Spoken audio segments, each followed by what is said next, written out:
గౌరవనీయులు ఇప్పుడే మీ ముందు ప్రసంగించిన మన తెలంగాణ శాసనసభ మాజీ స్పీకర్ బాన్స్వాడ ఎమ్మెల్యే పెద్దల పోచారం శ్రీనివాసరెడ్డి గారు, మాజీ మంత్రివర్యులు హరీష్ రావు గారు, మహమూద్ అలీ గారు, సునీత లక్ష్మారెడ్డి గారు, వేదికను అలంకరించిన గౌరవ పార్లమెంట్ సభ్యులు, శాసనసభ్యులు, శాసన మండలి సభ్యులు, మాజీ శాసనసభ్యులు, స్థానిక సంస్థల ప్రజాప్రతినిధులు, పార్టీ రాష్ట్ర నాయకులు, ఈరోజు ఈ సుల్తాన్పూర్ వద్ద జరుగుతున్న ఈ సభకు అశేషంగా తరలివచ్చినటువంటి నా అన్నదమ్ములకు, అక్క చెల్లెలకు అందరికీ నమస్కారం.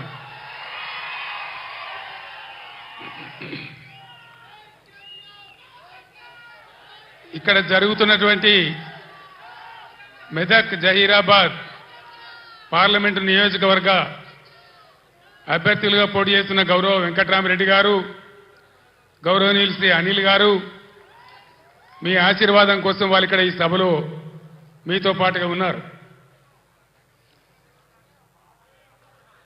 నేను రాజకీయంగా ఎంతో ఎత్తు ఎదగడానికి, తెలంగాణ రాష్ట్రం సాధించేటువంటి పోరాట పటిమ నాకు అందించి నన్ను పెంచింది ఈ మెతుకు సీమ. మీరిచ్చిన బలమే ఢిల్లీతోని కొట్లాడి ఆనాడు ఢిల్లీ మెడలు వంచి ఈ తెలంగాణ మనం తెచ్చుకున్నాం. మీ దీవెన లేకపోతే, మీ అండదండలు, మీ ఆశీర్వచనం లేకపోతే, ఈ మెతుకుగడ్డ నీళ్లు రక్తం నా శరీరంలో లేకపోతే నాకు ఈ స్థాయి వచ్చేదే కాదు. మొన్న జరిగినటువంటి అసెంబ్లీ ఎన్నికల్లో కూడా ఏ జిల్లాలో రానంత భారీ మెజారిటీ ఇచ్చి హరీష్ రావు గారు తదితరుల నాయకత్వంలో 7 ఎమ్మెల్యేలు కల్పించిన నా మెతుకుసీమ గడ్డకు 2 చేతులెత్తి నేను నమస్కారం చేస్తా ఉన్నాను.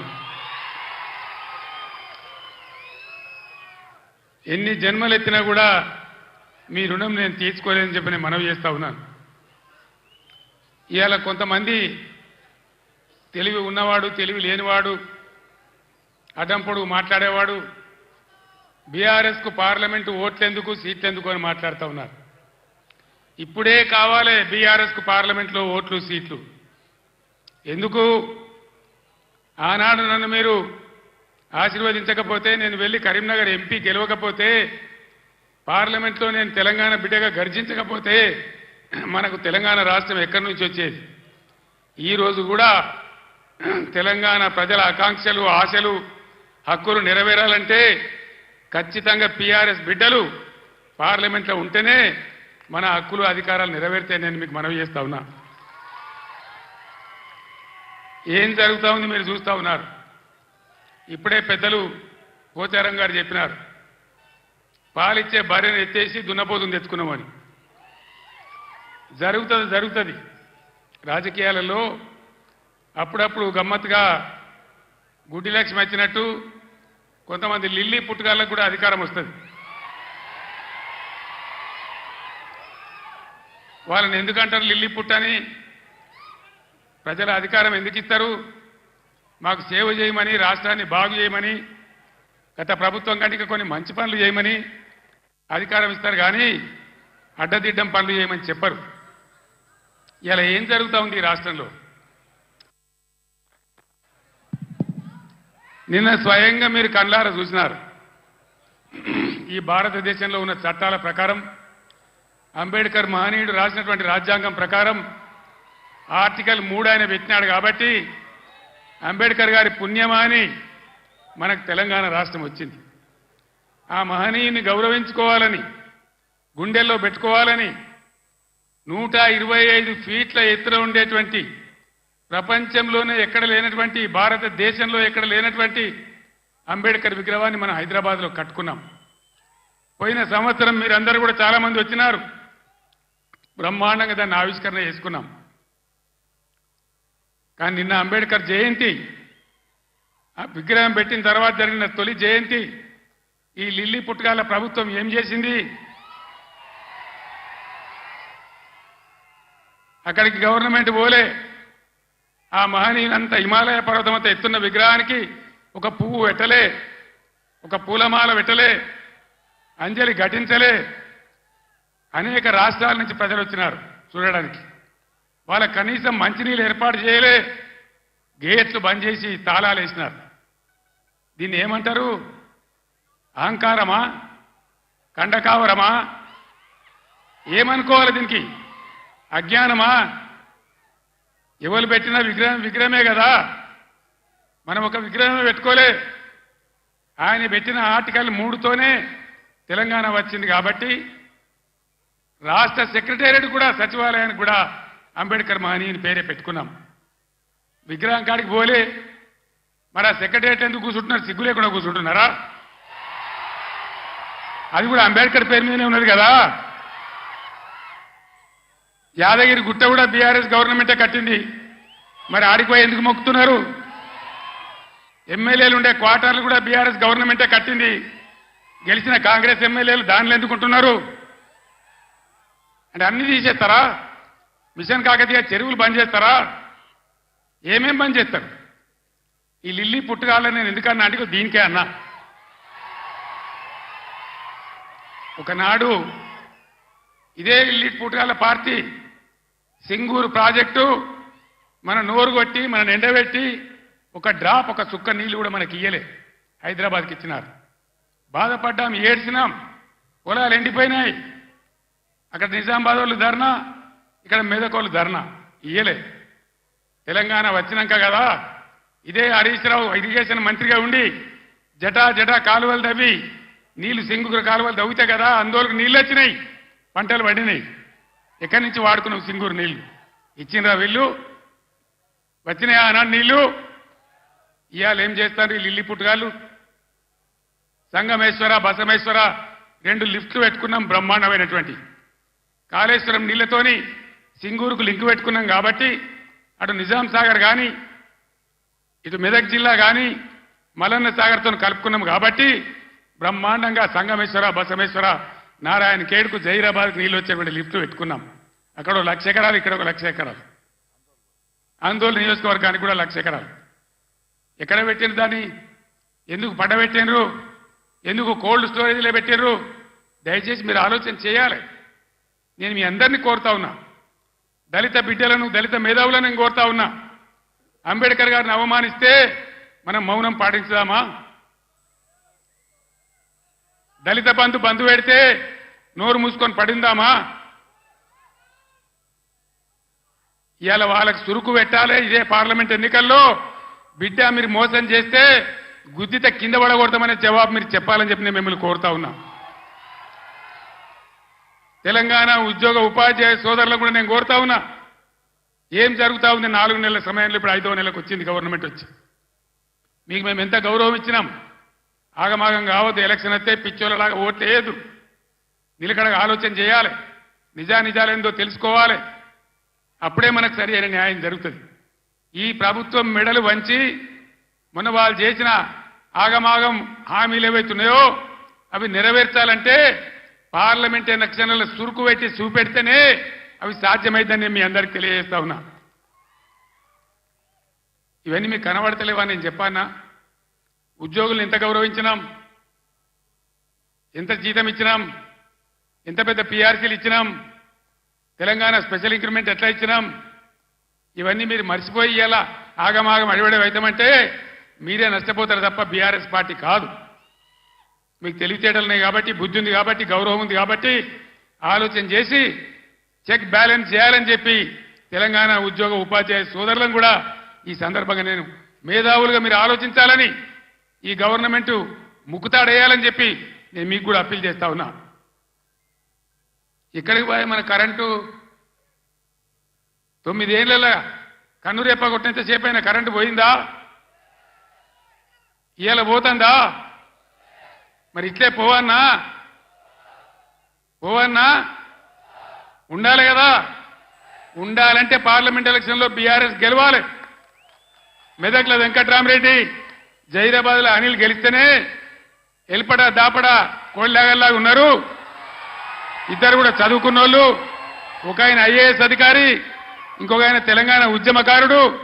బ్రహ్మాండంగా ఈ కాంగ్రెస్ ముక్కు విండి మీ హక్కులు సాధించాలంటే వాళ్ళని గెలిపించాలని చెప్పి నేను మిమ్మల్ని కోరుతా ఉన్నా. గెలిపిద్దామా? కారు గుర్తుకే. సభ అయిపోలేదు, ఉండండి.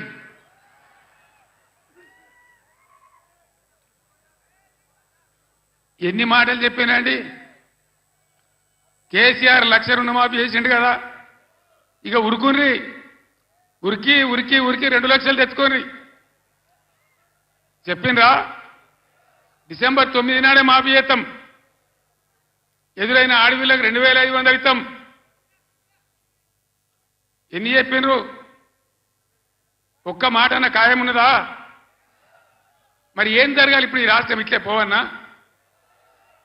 నేను 15 ఏళ్ళు కొట్లాడి సాగు నోట్ల తలకాయ పెట్టి సచ్చేదాకా తెగబడి ఈ రాష్ట్రం సాధించి 10 ఏళ్ళు బ్రహ్మాండంగా అన్ని రకాల ప్రజలను కడుపులో పెట్టుకుని సాదుకున్నాం. రైతు సోదరులను కళ్ళల్లో పెట్టుకొని కాపాడుకున్నాం. ఒక పాలసీ, వ్యవసాయం ద్వారా రాష్ట్ర ఆదాయం పెంచాలని, రైతాంగాన్ని నిలబెట్టాలని అనేక మంచి స్కీములు పెట్టినాం. రైతు బందే వేయలే, ఏలటికి పూర్తి మందికి రాలే. పంటలు వచ్చినాయి, అవి కొనే దిక్కులేదు. కనీసం మద్దతు ధర పోగా 500 బోనస్ ఇస్తామన్నారు. బోనస్ బోగసేనా? బోనస్ వసూలు చేయన్నా? ఈ ప్రభుత్వాన్ని మెడలు వంచానా? వంచాలంటే మేము కొట్టి వంచాం, మీ ఓటు ద్వారానే వంచాలి. సిద్దిపేట వాళ్ళు మంచి దారి చూపించారు. హరీష్ నాయకత్వంలో పోస్ట్ కార్డుల ఉద్యమం చేస్తా ఉన్నారు. ఇవాళ ఇక్కడ సంగారెడ్డి ఈ వేదిక నుంచి నేను యావత్తు తెలంగాణ రైతాంగానికి పిలిపిస్తా ఉన్నా. 2 లక్షల రుణమాఫీ వెంటనే చేయాలని, ఎండిపోయిన పంటలకు 25,000 నష్టపరిహారం ఇవ్వాలని, ఎకరానికి బోనస్ ఖచ్చితంగా ఇవ్వాలని, వడ్లు వెంటనే కొనుగోలు చేయాలని రాష్ట్ర వ్యాప్తంగా రైతాంగం దయచేసి రేపటి నుంచే పోస్ట్ కార్డు ఉద్యమం మొదలు పెట్టాలని కూడా సిద్దిపేటను మార్గదర్శకంగా తీసుకొని చేయాలని నేను కోరుతా ఉన్నా. ఇవన్నీ చేయాలని అడిగితే ఇప్పుడే పోచారం గారు అన్నాడు, ఒక మంత్రి ఏమో రైతు బంధు అడిగితే చెప్పుతోని కొట్టిండ్రు అంటాడు. ఇంకో ముఖ్యమంత్రిని ఇవన్నీ ఏమైనాయి, ఎందుకు ఏమని గట్టిగా నిలదీస్తే ఏం మాట్లాడతారు లిల్లీ పుట్టుగాళ్ళు? నీ గుడ్లు వీకి గోటీలు ఆడుకుంటాము, నీ పేగులు తీసి మెడలేసుకుంటాము, నిన్ను పండబెట్టి తొక్కుతాము, నీ ముడ్డి మీద షెడ్డి లేకుండా షెడ్డీలు గుద్దుకుంటాము. ఇదేనా 10 ఏళ్లలో నేను ముఖ్యమంత్రి ఉన్నప్పుడు ఒక్కసారి ఇటువంటి మాట విన్నారా? ఇంత అగౌరవంగా మాట్లాడినామా? ఇంత అన్యాయం మీ కళ్ళ ముందనే జరగాలన్నా? దయచేసి ఆలోచన చేయాలి. ఎలక్షన్ అంటే ఓట్లు అంటే ఏదో ఆగమాగం ఓట్లేసుడు కాదు. ఇలా సభలో ఉన్నారు, నేనే ఒక 100-150 లారీలు దాటుకుంటా వచ్చిన, అందులో ఫుల్గా మంది ఉన్నారు. చాలా దూరంలో పోలీసు వాళ్ళు ఆపుతా ఉన్నారు, పోలీసు వాళ్ళు బొమ్మలు వీకేస్తా ఉన్నారు. నేను పోలీసు మిత్రులకు మనవి చేస్తా ఉన్నా, మీ డ్యూటీ మీరు చేయండి. 10 ఏళ్ళు మేము కూడా గవర్నమెంట్ ఉన్నాం. అమాయకులను బెదిరియడం, కొట్టడం, బీఆర్ఎస్ ఫ్లెక్సీలు బికేయడం, ఇదా మీ పోలీస్ డ్యూటీ? ఇలా మేము కూడా లెక్క పెడతా ఉన్నాం. నేను పోలీసు పేరెత్తంగానే ప్రజలు ఎట్లా మాట్లాడుతున్నారో మీరు చూస్తున్నారు, ప్రజల గోల చూస్తున్నారు. ఇప్పటికైనా మీ అరాచకాలు బంద్ చేయండి, జాగ్రత్త. లేకపోతే మళ్ళా గ్యారంటీగా బీఆర్ఎస్ అధికారానికి వస్తుంది. అప్పుడు మీ గతి ఏమైందో ఆలోచన చేసుకోవాలి. 10 ఏళ్ళు మేము ఉన్నామే, 10 ఏళ్ళు నేను ముఖ్యమంత్రిగా ఉన్నానే, ఒక్కరోజన్నా మేము ఈ దౌర్జన్యం చేసినామా? ఎవరినైనా వేధించినామా? మరి ఎందుకు మీడియాలో మితిమీరిన పనులు చేస్తా ఉన్నారు పోలీసులు? దయచేసి మానుకోండి పోలీస్ సోదరులారా, మేమన్నీ రికార్డు చేస్తా ఉన్నాం.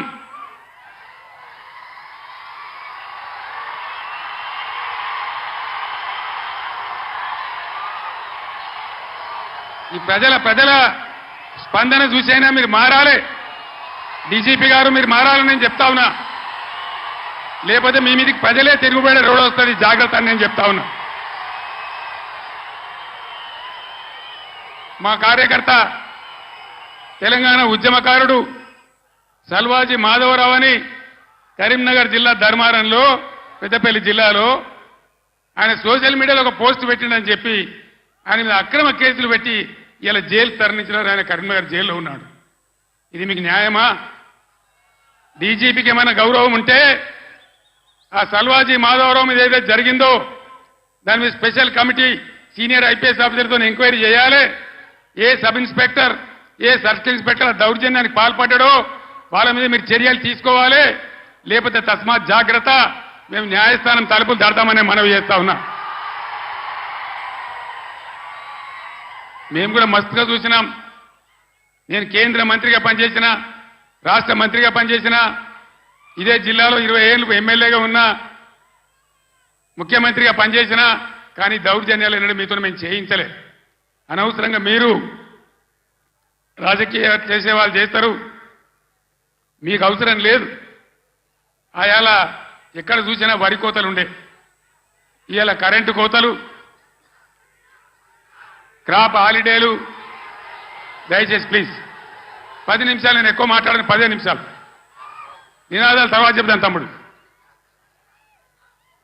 ఇదేంద్రా అంటే ఆ రోజు ఇవాళ ముఖ్యమంత్రి చెప్పిండు 2 లక్షల రుణమాఫీ డిసెంబర్ 9 తారీఖు.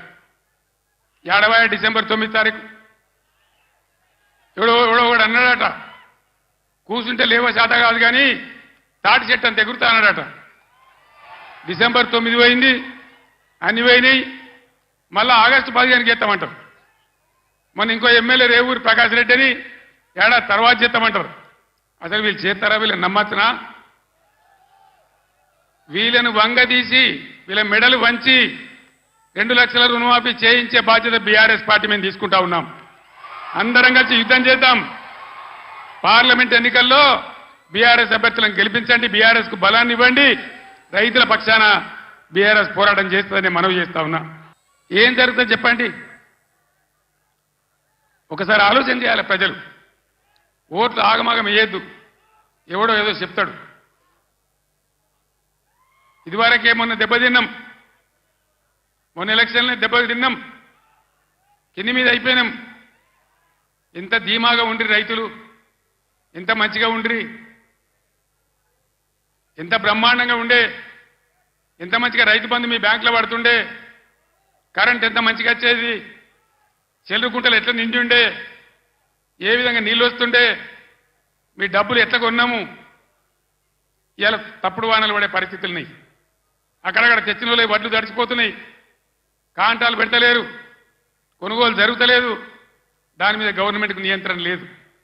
అందువల్ల దయచేసి మేము కడుపులో పెట్టుకొని కాపాడిన రైతులు ఇలా ఆగమాగం అవుతా ఉన్నారు. రైతు బంధు రాకపోతే అప్పుల పాలైండ్రు, లక్షల కొద్ది మోటార్లు కాలినాయి, ట్రాన్స్ఫార్మర్లు కాలినాయి. 3 ఎకరాలు వేసిన 1 ఎకరమే పండింది. ఆ ఎకరం పండిన దాన్ని కూడా కొనే దిక్కు లేదు. డబ్బులు ఇస్తారో ఈరోజు తెలుస్తలేదు, మద్దతు ధర వత్తలేదు, బోనస్ వత్తలేదు. బోనస్ బోగస్ కానియద్దు, అందరం కలిసి కొట్లాడాలి. నేను ముఖ్యమంత్రికి రాష్ట్ర ప్రభుత్వానికి హెచ్చరిక చేస్తా ఉన్నా. బోనస్ పేరు మీద మీరు తప్పించుకోలేరు. దానికి ఎలక్షన్ కమిషన్ అడ్డం రాదు. మేము కూడా మీద కంప్లైంట్ ఇయ్యము. ఏ రైతుకు ఎంత బాకీ ఉంటారో అంత బోనస్ చిట్టీలు కూడా ఇలా రాసి ఇవ్వండి. ఎలక్షన్లలో బాండ్లు రాసి ఇచ్చారు కదా, అదే పద్ధతిలో ఇలా వాళ్ళకి బాండ్ ఇచ్చినట్టుగా ఇవ్వండి. మీకు అంత కాదంటే ఎలక్షన్ తెల్లారి ఇవ్వండి. కానీ బోనస్ ఎగబెడతామంటే మాత్రం ఇబ్బంది అయ్యే పరిస్థితి ఉంటుందని మనవి చేస్తా ఉన్నా. మిషన్ భగీరథ 6 సంవత్సరాలు ఇంట్లో ఆ ఇంట్లోనే నల్లా వచ్చి నీళ్లు దుంకితే ఎంత బ్రహ్మాండంగా మనం పండగ చేసుకున్నాం. ఒక ఆడబిడ్డ కనవల్లే, లోడు మీద బిందెలు కనవల్లే, నీళ్ళ ట్యాంకర్లు కనవల్లే. ఇవాళ ఏం గతి చేస్తా ఉన్నారు? మళ్ళీ నీళ్ళ ట్యాంకర్లు ఎందుకు వస్తున్నాయి? ఆ లంబాడి తండ బాయి పేరుందో నాకు తెలియదు. ఆ బాయి చిమ్నీ బాయ్ అని మా ఇంటికే నీళ్ళు వస్తున్నాయని నేను పోయిన ఎలక్షన్లో లంబాడి తండకు పోయి చెప్పింది. మరి ఇవాళ మళ్ళీ ట్యాంకర్లు ఎందుకు వస్తున్నాయి? మంచినీళ్ళకి ఎందుకు బాధ పెడుతున్నారు? అంటే శాతగాని ప్రభుత్వం ఉంది, అసమర్థులున్నారు, ఉన్న వసతులు కూడా వాడుకోవత్తలేదు. 9 ఏళ్ళు నడిచిన కరెంటు ఇయ్యత్తలేదు, 6 ఏళ్ళు నడిచిన నల్లా నీళ్ళు ఇయ్యత్తలేదు. రైతులను కాపాడే పరిస్థితి లేదు, రైతు బంధించే పరిస్థితి లేదు. ఈ విధంగా మళ్ళా మొదటికి తెస్తా ఉన్నారు. ఎన్ని మాటలు మాట్లాడిను. కళ్యాణ లక్ష్మి ₹1,00,000 కాదు, తులం బంగారం ఇస్తాం. ఇచ్చిన రాయనన్న ఒకింటికన్నా వచ్చిందా తులం బంగారం? మరి ఇట్లే కూర్చుందామా? నేను ఎక్కువ గంటల పట్టలు ఉపన్యాసం చెప్పా, 10 నిమిషాల్లో ముగించుదాం. ఏం జరుగుతుందో ఒకసారి ఆలోచన చేయండి. ఇన్ని వాగ్దానాలు చేసి ఇన్ని మాటలు చెప్పి మీ ఓట్లు తీసుకొని అధికారంలోకి వచ్చి ఇవాళ అన్నీ ఎగబెట్టి మళ్ళా ఎలక్షన్లో వచ్చి ఓట్లు అడుగుతారు. ఎట్లా వేస్తారు ఓట్లు నాకు అర్థం కాదు. వేస్తే ఏమవుతుంది, ఏం జరుగుతుంది? వేస్తే మేము ఎన్ని చెప్పి ఎన్ని అబద్ధాలు చెప్పినా మళ్ళా మాకే గుద్దిండ్రని ఆయనతో ఏం లేకుంటే ఎగబెడతారు. ఇలా ఉల్టా గుద్ది బీఆర్ఎస్ని గెలిపిస్తేనే బీఆర్ఎస్ మొత్తం ప్రభుత్వం మెడలు పంచుతుంది, మీకు న్యాయం జరుగుతుంది తప్ప వేరే విధంగా జరగదని చెప్పి నేను తెలియజేస్తా ఉన్నా. అందుకోసం ఒకటే మాట మీరు ఆలోచన చేయాలి. ఇవాళ అనేకమైనటువంటి ఇబ్బందుల్ని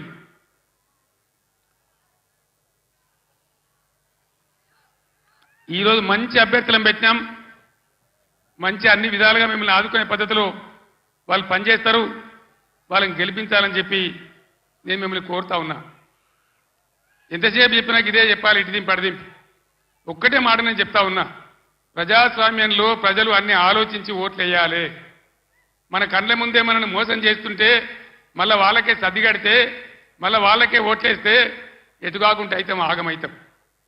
సంగమేశ్వర బసమేశ్వర కావాలన్నా, కాళేశ్వరం పనులు పూర్తి కావాలన్నా, కడుపు నిండా మళ్ళీ నీళ్లు రావాలన్నా, కరెంటు మంచిగా రావాలన్నా ఈ ప్రభుత్వాన్ని మెడలు వంచాలి. నేను ఇంకో మాట కూడా మీకు చెప్తా ఉన్నా, వాస్తవంగా వాళ్ళు గెలిచినరు, మాకేం ఓర్వలేనితనం లేదు. వాళ్ళు కూడా ఉండాలి, 5 ఏళ్ళు పనిచేయాలి, అప్పుడే నల్లదేందో తెల్లదేందో తెలుస్తుంది. కానీ ముఖ్యమంత్రి మాట్లాడే మాటలు చూస్తే, సభలలోనే వణుకుడు చూస్తే తిరగబడ్డ జనం తెలంగాణలో. సర్వే రిపోర్ట్లు వస్తున్నాయి, కాంగ్రెస్కు 2 సీట్ల కన్నా ఎక్కువ రావు అని. అంతటా అన్ని జిల్లాలలో కూడా రైతాంగం తిరగబడతా ఉంది. అందుకే ముఖ్యమంత్రి నిన్న నారాయణపేట సభలో ఆయన భయం, ఆయన కంపం చూస్తే ఈ గవర్నమెంట్ ఏడాది కూడా ఉంటట్లేదని మనం చేస్తా ఉన్నా. ఎవడు ఎప్పుడు పోయి బీజేపీలో కలుస్తాడో, ముఖ్యమంత్రి జంపు కొడతాడో, ఏమవుతుందో. ముఖ్యమంత్రి ఈడో మాట మాట్లాడతాడు, ఢిల్లీకి పోయి బీజేపీ కోటేమని టీవీలో చెప్తాడు. అంటే ఏం జరుగుతుంది? ఎవరికి ఎవడు బీ టీము, ఎవరు కలిసిపోయినరు ఒకసారి ఆలోచన చేయాలి. దయచేసి ఏ మార్పాటుగా ఉంటే ఇబ్బంది జరుగుతుంది. కాంగ్రెస్ గతంలో కూడా మీరు 60 ఏళ్ళు చూసినారు, ఇంకా కూడా ముందటికి మోసపోతే దెబ్బతింటాం. ఇక బీజేపీ పార్టీ ఏమన్నా ఏకైనా పనిచేసిందా మన రాష్ట్రానికి? పెద్దలు చెప్పారు, అక్కెరకు రాని చుట్టము మొక్కిన మరం ఈయని వేల్పు మోరమున దానెక్కిన బారని గుర్రము గ్రక్కున విడవంగా వలవి కదరా సుమతన్న. బీజేపీ అక్కరకు రాని చుట్టం. ఒక మెడికల్ కాలేజ్ ఇయ్యలే, ఒక నవోదయ కాలేజ్ ఇయ్యలే, ఒక జాతీయ ప్రాజెక్ట్ ఇయ్యలే. నేను స్టేజ్ ఎక్కుతుంటే హరీష్ రావు మాట్లాడుతుంటే విన్నా, ఆయన అన్ని చెప్పిండు. అవన్నీ 100% కరెక్టు. బీజేపీ కోటేసినా మన మంజీరా నదిలో వారేసిన గంతే, అది ఎందుకు పనికిరాదని మనవి చేస్తా ఉన్నా.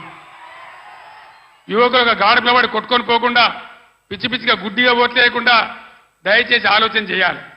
ఇవాళ తెలంగాణకు న్యాయం జరగాలంటే, తెలంగాణ హక్కులు కాపాడాలంటే, తెలంగాణ ప్రాజెక్టులు కంప్లీట్ కావాలంటే, మళ్ళా రైతాంగానికి మళ్ళా మేలు జరగాలంటే ఈ ఆగమాగం పార్టీలు కాదు. తెలంగాణ హక్కుల కోసం పేగులు దిగదా కొట్టాడే ఒకటే ఒక పార్టీ బీఆర్ఎస్ పార్టీ, గులాబీ జెండా. ఆ జెండా ఉన్న కారు గుర్తుని ఆదరించాలి. దయచేసి మీ అందరినీ నేను మళ్ళొక్కసారి కోరుతా ఉన్నా. ఇటు వెంకట్రామరెడ్డి గారు, మీరు కూర్చోండి అమ్మా, క్యాండిడేట్లు ఇంప్రూవ్ చేద్దాం. మీరు కూర్చోండి అమ్మా, మీరు కూర్చోండి బ్రదర్. వెంకట్రామరెడ్డి గారు ఒక ఐఏఎస్ అధికారి, ఈ జిల్లాకు సేవ చేసిన వాడు. ఆయనకు డబ్బులు అవసరం లేదు, సేవ చేద్దామని వచ్చినాడు. దయచేసి మెదక్ అభ్యర్థిగా వెంకట్రామరెడ్డి గారు కారు గుర్తు కొట్టేసి గెలిపించండి. అనిల్ కుమార్ 2000 నుంచి బ్రహ్మాండంగా తెలంగాణ ఉద్యమం నుండి పోరాటం చేసిన బిడ్డ, బలహీన వర్గాలకు చెందిన బిడ్డ. ఆయన జైరాబాద్ పార్లమెంట్ నిలబడ్డాడు. దయచేసి అనిల్ కుమార్ గారిని జైరాబాద్ పార్లమెంట్ నుంచి గెలిపించమని మిమ్మల్ని కోరుతూ, ఆగమాగమైతే అడిబడివైపోతాం. ఆనాడు నేను చెప్పిన తెలంగాణ తెస్తాను మీ బిడ్డగా. నేను మళ్ళా చెప్తా ఉన్నా, మీ ఆశీర్వచనంతో గ్యారంటీగా ఈ రాష్ట్రంలో మళ్ళా బీఆర్ఎస్ గవర్నమెంట్ తెస్తా. మా రైతాంగాన్ని అంతా, అన్ని వర్గాల ప్రజలనంతా కాపాడతా. మా దళిత బిడ్డలకు మళ్ళా దళిత బంధు కూడా ఇచ్చి తీరుతా.